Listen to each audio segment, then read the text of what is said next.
Okay, so we're going to have two more here, and this is great work with our identities.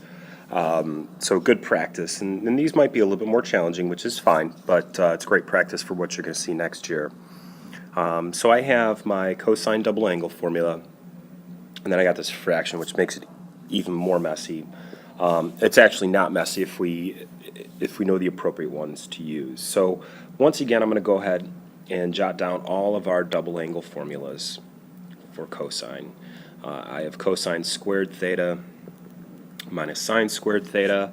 I have 1 minus 2 sine squared theta and 2 cosine squared theta minus 1.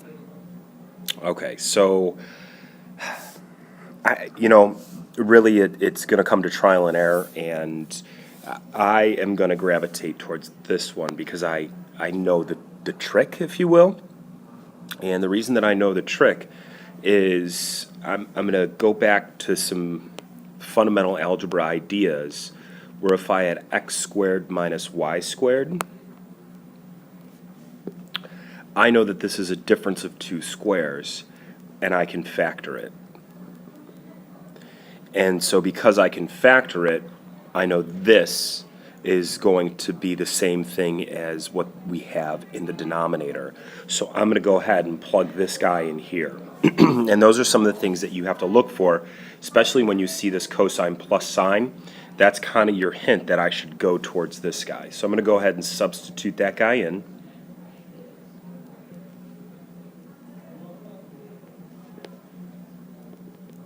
And we're going to go through all the steps here. I'm going to go ahead and factor this guy.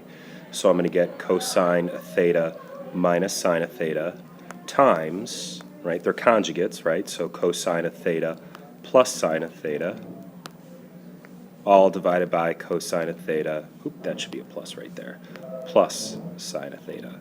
And so these guys are the same terms, so they would cancel out.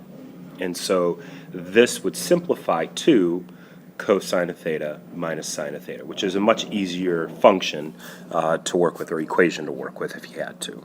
Okay? So, so now this one, once again, we have to write in terms of theta instead of multiples of theta. So what that basically means is I want to get rid of my double angle. So remove double angle, and that's basically what this problem is telling us. So not remove it like make it disappear, but we're going to use identities. So here's what I'm going to look at. I am going to see these ones in front, and so how can I cancel the ones? That's a great way to look at these. How can I cancel the ones? Okay, so let's write our formulas here.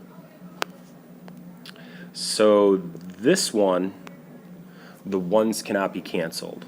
But 1 minus 2 sine squared theta, and then we have 2 cosine squared theta minus 1.